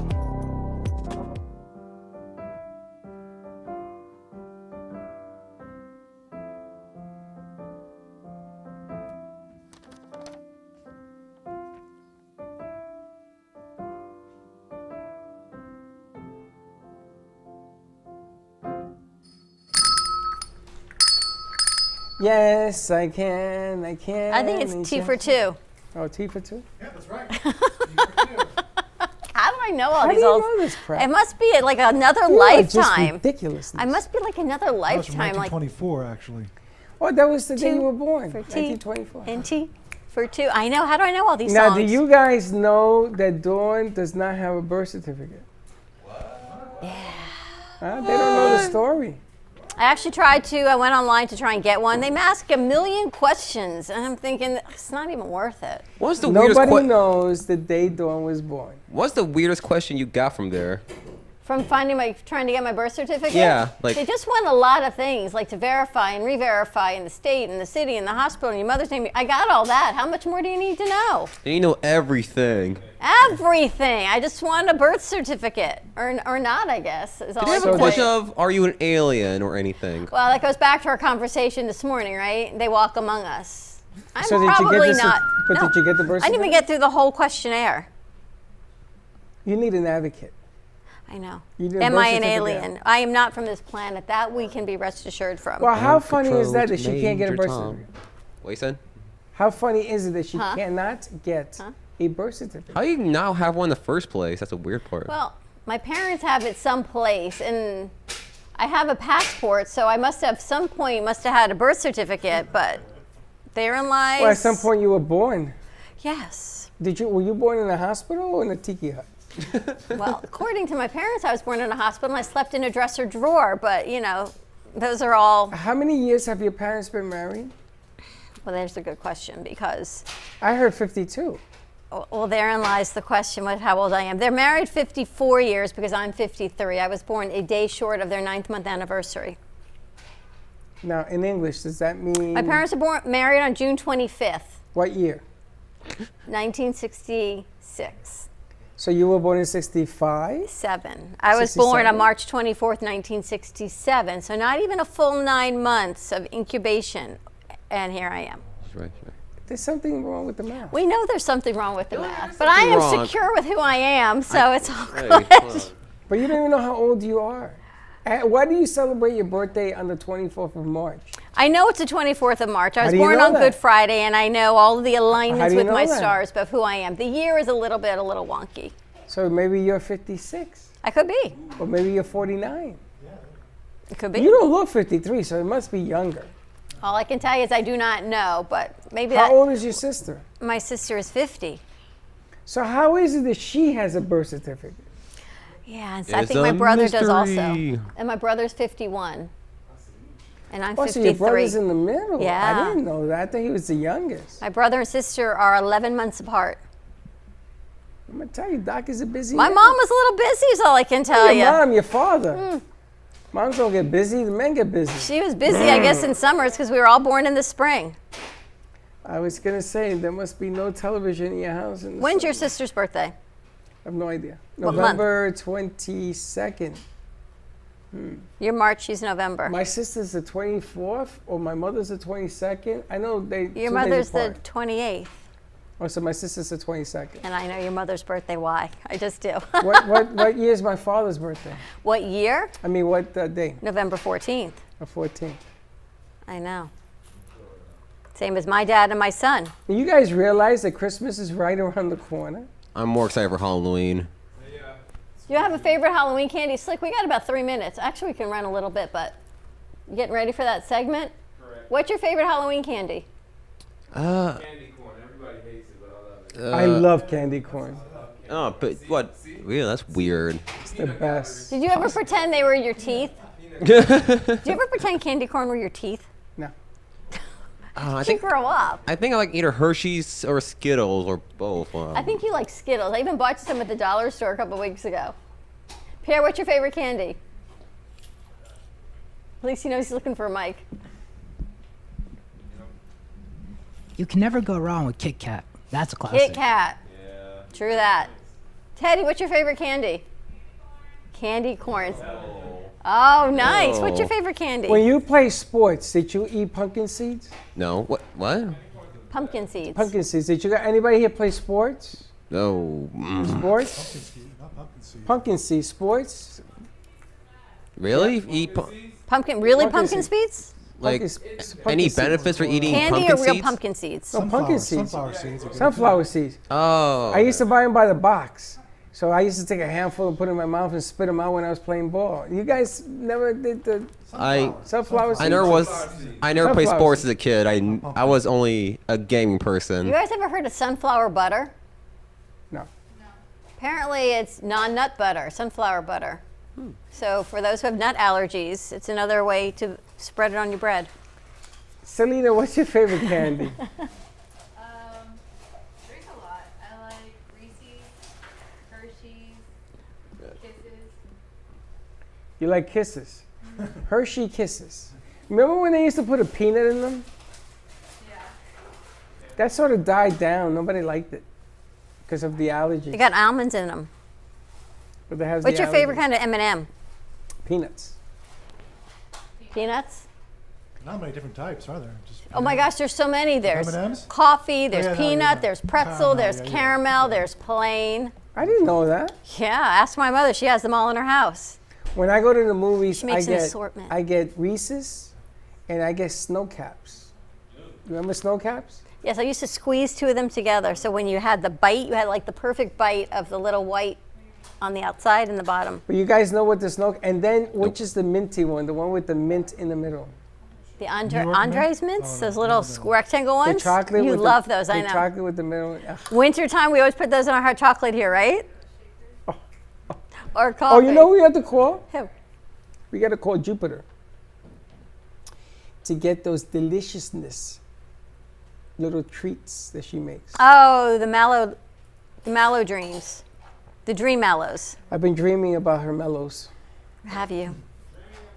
You're dreaming about her mellows. Come on, who makes? Were you here when she brought in the marshmallow with the chocolate in the inside the middle? Sweets by Milka. Oh my god, they're so I was in a good. coma. The All right, we'll cookies call were her. amazing. That was like my favorite thing. Can we order from her? Maybe she'll come Absolutely. over. We'll give her a call. Let's see if she'll come Friday. Okay. We'll have a tea for two. So, Sweets by Milka. what do you guys usually do for Halloween? Like, what's your favorite costume you dressed up for over the years? I got the best costume. The very best costume. Besides yourself? Remember Scarface? I love the pelican. I love the pelican. Best costume ever. A friend of mine, Ruby D, put on a bathrobe, white gloves, and he put a tourniquet around his head, an ace bandage, put on sunglasses, and went as the Invisible Man. Ooh, nice. Oh, yeah, Won nice. first prize, $100. Wow. Very nice. It was That's the most pretty good. ingenious thing I've ever seen. Wow. We should figure out, because it's already September. It's time to start thinking Halloween. Can you even believe this is where we are right now? Are we having a Halloween party? We keep having parties, so just be us again. So why not? We could have a Halloween party with a theme. Okay. What kind of theme should we have? Is Halloween something scary, maybe? Something scary. Wizard of Oz. Every year, you guys But say we the never Wizard do of Oz. it. Oh, no, you were the witch. Teddy made you a hat. No, Teddy came in that one year smoking. We didn't know who she was. We said, "Who the hell are you?" She came in like the smoking witch. With a black wig. It was long. Oh She my had gosh. makeup. She was like, "Bada bing, bada boom." I said, "What kind of Wizard of Oz is this? I never seen this wizard." Pretty unbelievable. How about Oh, Star we should do Wars? You should another do movie. Star Wars. Star Wars? Yeah. Oh, that'd be kind of cool. Star Wars. Do a movie. All right. Or maybe Austin Powers, actually. Austin Powers. Who's gonna wear the chest hair? Vinny. I'll do it. That's hilarious. It comes out of your shirt. He's got Do that you know going that on. they put me in a woman's wig? Right? Did I have a mustache too? Oh, you were not a very attractive That was woman. an ugly. Sounds like a real drag. Celine, are you a bartender? Yeah. You are? Yeah. Did we know that? Why don't we vet our interns a whole lot better? Celine, are you really a bartender? That works. That works. All right, everyone. That's your mix, but it's with silver. It's not with vanilla. It's a little bit like 3 tires on the car. It's missing one little kick. What's Love? it missing? Oh, it's not strong enough. Is it love? I'll let you try it. It's unique what you put in it. The slick special. It's like special. It's funny. I remember we went down to do a shoot, and Slick was having pineapple juice and rum, right? And I said to him, "What the hell is that?" And he says, "Pineapple and rum," and that's what started this whole cup of rum deal. Really? All right. This segment brought to you by, we're going to send it over to Selena while you kind of get ready for our Wednesday wrap up. Zikaba? Wednesday wrap up, everyone. Have a great, I don't even remember who we had on the show. No, it was fantastic. We had Nancy Berger. Tune in on Friday at 11 o'clock for a live BYOB on how to have those difficult conversations. We're talking about unpacking the fear, do your job, don't be sorry, and say it, and then wait. Have a great day, everyone. Be safe, be kind to each other. We'll see you tomorrow, 9 a.m. drive time. And don't be late.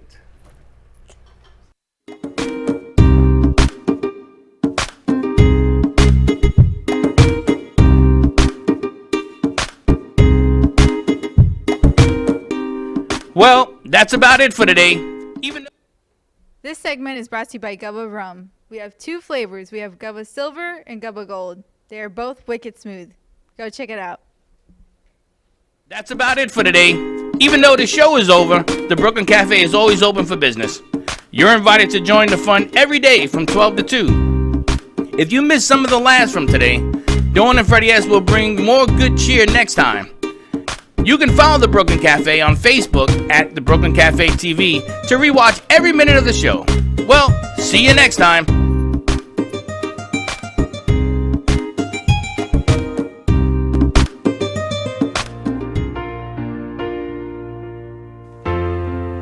In the cold and sleepless nights, I wait for you to bring me back to life. In my electric eyes, it doesn't mean that time can thicken every single breath. I want to unfreeze my heart and fly away. That's why I wanna save her. Your moons and craters. Open up my eyes, waterfalls of ice, sweeping me away like an avalanche.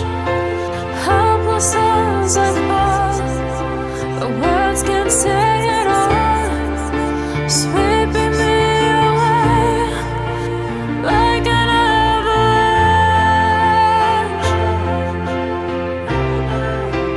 like an avalanche.